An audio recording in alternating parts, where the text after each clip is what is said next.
Hey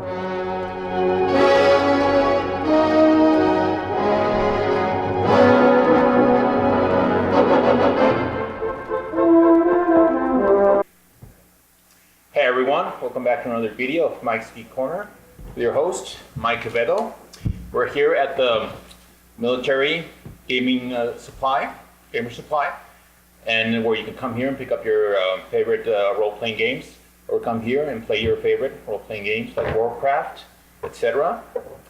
Joining me in this panel review for the Shazam movie, we have my fellow geeksters, Marcus Schneider, and none other than Ruben Rascon, aka Sonic Man. Hello, everybody. It's good to be here in this wonderful panel tonight. Excellent, excellent. So, let's get started, shall we? So, Shazam, we all saw it.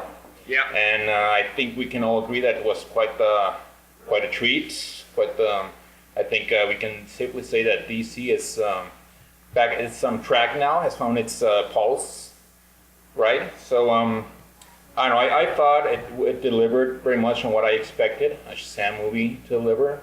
You know, I thought ever since I read the '90s Power of Shazam by Jerry Ordway, I thought that this is ripe, for a Shazam movie material. And ever since, and then the further comic adaptations like the Shazam and the Monster Society of Evil, and then the New 52. I think it took a little bit of some of those stories, but more of the New 52. But all in all, it delivered, I think, a pretty entertaining, fun movie, very much akin to those 80s family films, like Gremlins, Goonies, and a bit of the Richard Donner Superman movie. What you guys thought? I definitely think it was a lot more family-friendly than some of the other DC movies. I would akin to it almost to Thor Ragnarok on the sense of it knew when to be silly and knew when to be serious. Yeah. I have to say I'm a little biased for this one. So Aquaman so far is my favorite DC film. Oh yes, since the old Tim Burton Batman film. Shazam and Aquaman are kind of there as the new route, right, where the DC to go, where they're going, I guess. Yeah. Well, I wanted to say that Shazam was definitely lighthearted in comparison to some of the other DC films, and was arguably probably the most fun DC film next to Aquaman, with Jason Momoa playing Aquaman, because it was definitely, it definitely captured the true spirit of a superhero movie. It was lighthearted, it was comical when it was supposed to be, and it also had serious moments as well. But very well-rounded film, if I must say so myself. Yes, I totally agree. I mean, it had darkness where it needed to have, but very well balanced. Again, like those movies I mentioned from the '80s. I mean, but they still had an element of fun. But at the same time, it was also very colorful, because early on with the DC films, it was always just dark, gritty, and edgy. I mean, there was actually a color-corrected adaptation of Man of Steel. Yeah. That it made it feel like an actual Superman film after that. I've seen it too. It's bright and vibrant, but it makes the movie feel like a Superman movie. So I guess DC just realized we don't have to be the edgy type. They can be just as fun and silly as they want to be. Well, I like Man of Steel, and I enjoyed Batman vs Superman. I think they are films that over time, I think they might become more appreciated. Justice League was fun, but guess what? Very flawed. But I get it. It doesn't. Not every material has to be dark and greedy. I mean, we definitely don't want a Batman movie that is like a Shazam, right? But it has its time and place. Unless you were trying to do a live adaptation of Adam West's movie. I mean, that's roof rap. I don't know. Well, I mean, if you were to do Batman 66 and actually reboot the Batman 66 film in the same spirit of Shazam, it would be very possible. Can't replicate Adam West. There's only one Adam West. This is true.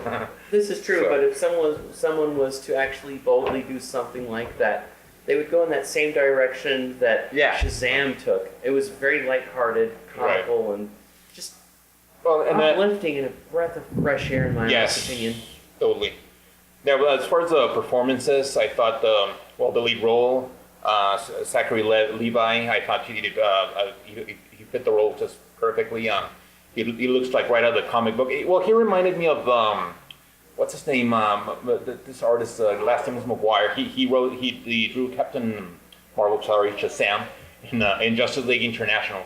And he reminds me of that version of Shazam. Yeah, it does. But it just the playfulness he brought to the his attitude, his personality. Yeah. Very playful. He was spot on with the role. I don't know what you guys thought. I'm still newer to Shazam as a character compared to you. I read a lot more Marvel growing up than DC, and since Shazam it was in legal limbo early on, so I didn't get a hold of a lot of Shazam and Captain Marvel comics until more recently, when it's like, oh, this guy's pretty cool, when they introduced him in Justice League Unlimited. So I like him a little bit more than I like Superman, just because the thing is, I like the idea of Billy Batson. Yeah. You're not alone, actually. No way. Only because the thing is, I think Billy is hilarious on his own, and then because he's a clever kid and he knows he can't fight with the big dogs just because he has the adult body. It's like, I'm not as experienced as the rest of you, so I have to take it a different route. There's that certain coming of age with Billy Batson. Yes, we cover the topic of him being an orphan and being jumping from place to place to place, and I liked the fact, and this is a bit of a spoiler alert, I do like the fact that early on he tries to search for his mother, and then when he's in the current foster home, one of his foster siblings helps him find her. I won't give away too much, but there's that coming of age to it, that realize that maybe that search was pretty much in vain. Yeah. And, it kind of adds to the whimsical, it adds to the whimsical of him growing up, but also growing up alone and also wanting to be the hero, but not for the fame or for, the glory, but because Billy Batson, Shazam, is a good-hearted kid. Yeah. And I overall really liked the way it played out from start to finish. Totally. Because you got a little bit of backstory from Thaddeus' perspective when he was growing up, and then, nearly being chosen by the wizard, up to Billy Batson being chosen. So now that's a question I haven't gotten answered yet. So in the comic books, was Dr. Savannah, is that the reason why he knew about Shazam, or was he just some random mad scientist he came across? There's various stories. It's been a while since I read the New 52 take. It might be the exact way, I'm not sure, but the stories have varied. There's the revised origin they did in the mid-'80s by Roy Thomas and Tom Mandrake, and then Jerry Ordway did his take. So it's been varied, the take on Dr. Savannah and his involvement with Billy Batson. So, which it'd be a good time. I mean, might as well recommend it. If you haven't read New 52, do it. Also, The Power of Shazam by Jerry Ordway. Check that out. Also, well, not the Roy Thomas take on Shazam, the miniseries. It may not be as I don't know. I guess not as memorable as the other stories, but still worth a look. I thought he did a better take on Black Adam than I think Ordway did. So if you want to check that out, and of course also The Monster Society of Evil by Jeff Smith. That's a good read. Check it out.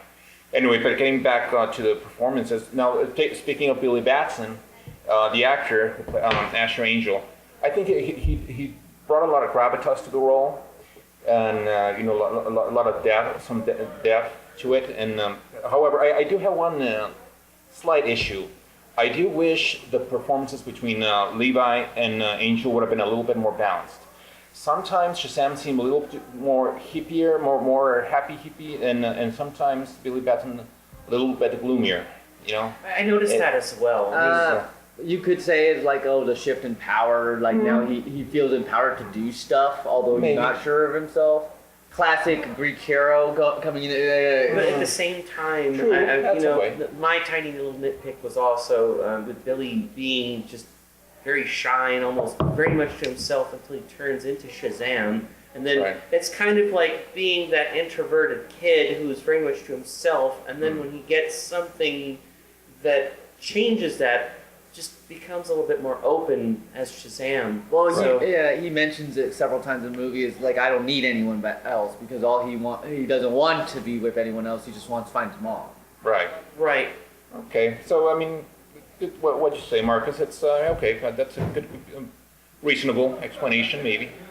Okay. Now, as far as Freddie Freeman, it was. I think in a lot of ways he was a partly aside from Zachary Levi as Shazam, he was also a lot of the heart and soul of the film as well. Partly, I think he brought a lot of levity when Shazam isn't around. He brings a lot of levity to the movie. I think. He would.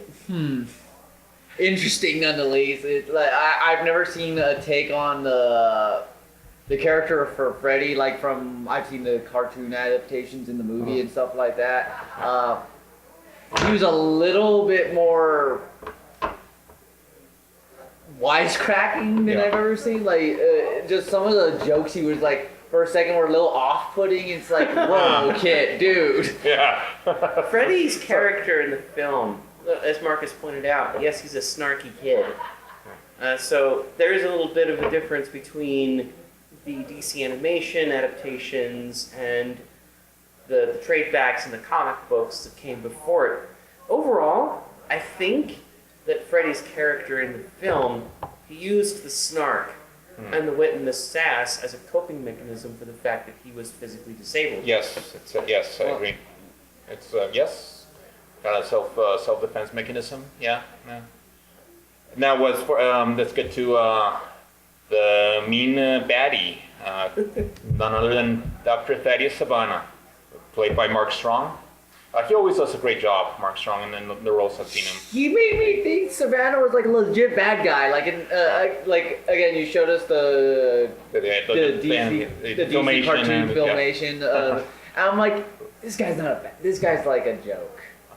Like it's like some of the Flash villains. Some of the Flash villains are just silly. They're not threatening. They're just like, oh, I'm gonna be late to work today. I'm just gonna have a bad day. Whatever. The DC animation portrays Dr. Savannah as this kooky, whimsical, mad scientist type. Yes. Whereas Dr. Savannah in the film is Like a little bit more obsessive.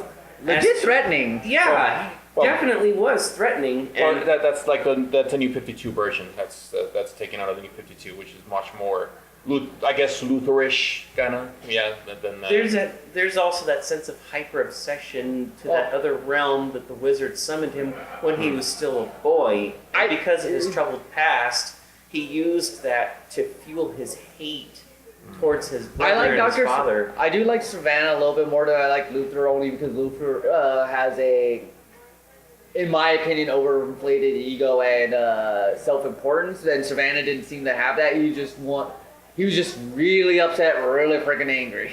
Yes. There's also that sense of entitlement that he had as well. I didn't see that's what I felt, from the character's interpretation. It was not, that's not me saying that it was terrible. It's not saying that it's fantastic. It's more of the motivations and what drove the character to want this power. I felt like he was hurt, not entitled to the power. Because he was, like, remember, he kept on like, why am I not good enough? Yeah. Yes. That's true. If you're entitled, I don't think you would have Well, I guess that's how I interpreted it myself. Didn't Luthor also have had those issues? I'm not too familiar with the old school Luthor, except that he was just a mad scientist with a doom laser. Well, that was the early incarnation, Yeah. right? Then they turned him into a business tycoon, but anyway, yes. But yes, Mark Strong, I think, did a solid performance. I mean, I thought he, I don't care what anyone says, but he did a good Sinestro. But he really made it. Oh yeah, I didn't know he was played Sinestro. Yeah, but he really made much more an impact here as Savannah. Someone mentioned, I don't know who, but that this is what Lex Luthor should have been. Some say in the previous Superman incarnation. Just basically kind of imposing. Yes. Well, who was playing Lex in And then in the what's his name? Batman v Superman? Oh God, I don't know. That guy just. I can't know. I don't know the name of the actor. It's escaping as well.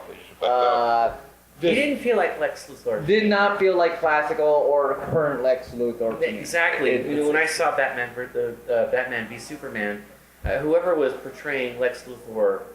I mean, I'm not saying he was a terrible actor. I just didn't think that Sometimes he was Lex Luthor. he came up a little more Jokerish. Sometimes creepy, more Jokerish. I don't know. Maybe. Yeah. But definitely at the end of Justice League, that's when he looked a lot more Luthorish. Yeah. Did, but if he's still involved, I don't know. But anyway, now as far as the story, I thought that the pacing was overall pretty well balanced. Some in the middle, some certain scenes might have been a little bit dragged slightly, but I don't know. I think overall, I think it was properly balanced. They certainly have found their momentum with DC films. Certainly has found its momentum with Shazam, because the pacing was a lot more balanced than any of their other previous films, save Aquaman. And there are a little bit of pacing issues with it, but I think they're just barely finding their groove with making a DC film. It goes back to supply and demand, and what the fans want and what people want out of one of these superhero films. It certainly goes back to that classic Saturday morning feel that we love and enjoy about superhero films. Exactly. Yes.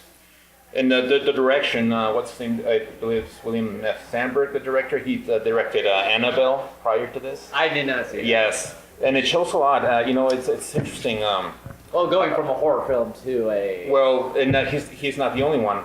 James Wan, who did Aquaman, he did the Saw, the first Saw he did. And the one previous to Annabelle, he directed the Conjuring related. Okay. Well, I think he directed the Conjuring. Activity? I'm not sure. No, but I think James Wan directed the Conjuring. I think the first ones, yeah. So and goes even you want to go further back. Richard Donner, before he did Superman, he did The Omen. So there's something about somehow horror directors can adapt properly to the superhero genre. Okay, so we need Wes Craven to direct. Well, interestingly, Wes Craven was at one point going to direct Superman 4. I remember Nicolas Cage. No, not that one. No, with Christopher Reeve. Oh, back in the 1980s. Yeah, but he and Christopher Reeve didn't see eye to eye on the project, so. But I mean, there's something to be said about that, right? I don't know the sensitivity of horror with comic books. Maybe you know how to, maybe putting the stakes, you know how to put the stakes in the movie. I think that helps coming from a horror genre. It allows you. You know what it could be? It could be like people who do horror. A lot of times they'll try to put little gags in there, and then they'll get edited out because it's like, oh, that takes away from the film because it's like, it's like it's a moment of you get to breathe. It's a relief from the suspense of horror. Some people don't take it as it's like, oh, that's a fart joke in the middle of my horror film. Why the hell is someone like, well, I'm the director, I wanted it there, and then editors remove it. Right. And so this is their chance to do their fart jokes and then make it serious when they want it to be. Yes. Well, it goes back to comic relief when you've got a dramatic film. It's kind of to uplift the audience because you don't want to feel bad throughout the whole thing. No, of course or come out on edge because you saw something that just scared the pants out of you. So, I mean, I can understand that. But but I guess what a horror director can bring is the element of danger. The villains, you make the threats believable. Really, the stakes really. It makes you get invested in what's at stake. I think it's like the good guy. It's a superhero movie. The good guy's gonna win, but it's gonna make it look like he's gonna take a while to get there. Yeah, but a villain makes the hero the better the villain. Shine more. Now, so now for this obviously sequel is in fact they're already going to bring the writer for the first one to do the sequel, so they're already on their way. So I like it when they keep directors consistent. Yes. So do I. Because then the movie has the same feel. Exactly, because the director is the one that makes the film happen. You can have an awesome team of writers, but still have a terrible director, and the film is going to be a complete and utter disaster. Yes. But if you've got an excellent team of writers and an excellent director at the helm, Yes. and then casting calls and all this stuff, would definitely be a recipe for a successful film. You see this in several like TV shows, movies, and even anime and stuff, where the directors they change directors sometime during the series or movie, and you can kind of see where the schism in the from the feel of the movie. Right. Exactly, it changes. It's not the same feel as it was Yes. More often before. than more often the than same could be saying about recasting an actor to play a role. Yeah. More often than not, yes, it's not for the better. Yes, I agree. Now, and we're going to get into spoilers, so if you haven't seen the movie, right along for a little bit. away. For a little bit. Skip this part. Yes, so in the mid-credits, Mr. Mind makes a little appearance. A little wormy friend. Yes. So obviously, yeah, he's in for the sequel without a doubt. Should be so there's him, but should we expect other threats? Should we expect Black Adam for the sequel, or I heard or he rumors. until a third film maybe? Because Black Adam's got to get his own film. Okay, we were already given a hint at Black Adam's existence during the explanation Yes. of Shazam. There's Yeah. a rumor that Dwayne "The Rock" Johnson wants to play the Black Adam No, that's in the next. That's Shazam. already he's already in for that. That's Oh, no okay. rumor. Well, there It's you a go done deal. then. It's confirmed. Okay. It's a done deal. Yeah, yes. In fact, Okay. Dwayne Johnson helped produce the first Shazam. Yeah. Oh, okay. Wow.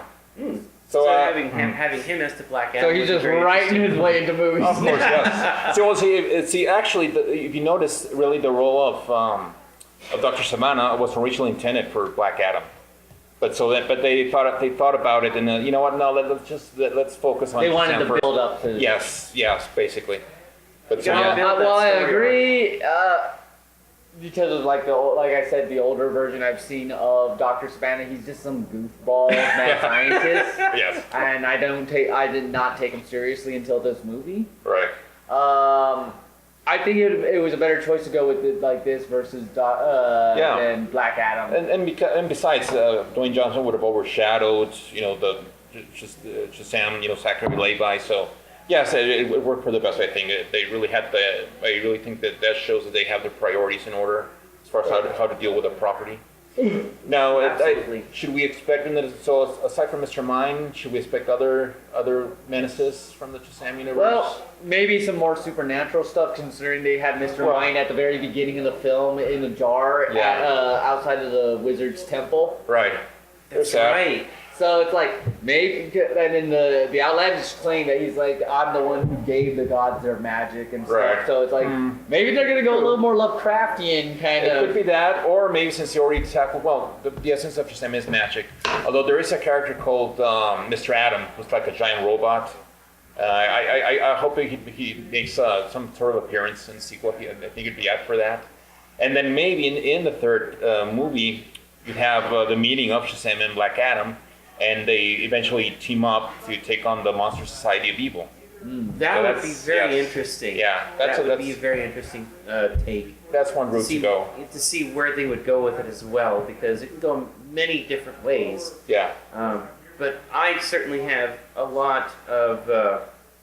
I certainly do have a lot of faith in this franchise, because it started off as it should, Yeah. just upright, proper superhero film. Right. Totally. Well, yes, there it is.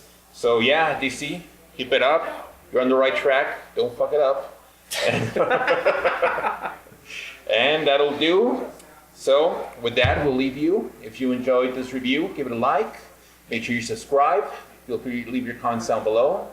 And remember, on the description below, check out the website for military gaming supply. Come check out their stuff. A lot of goodies here.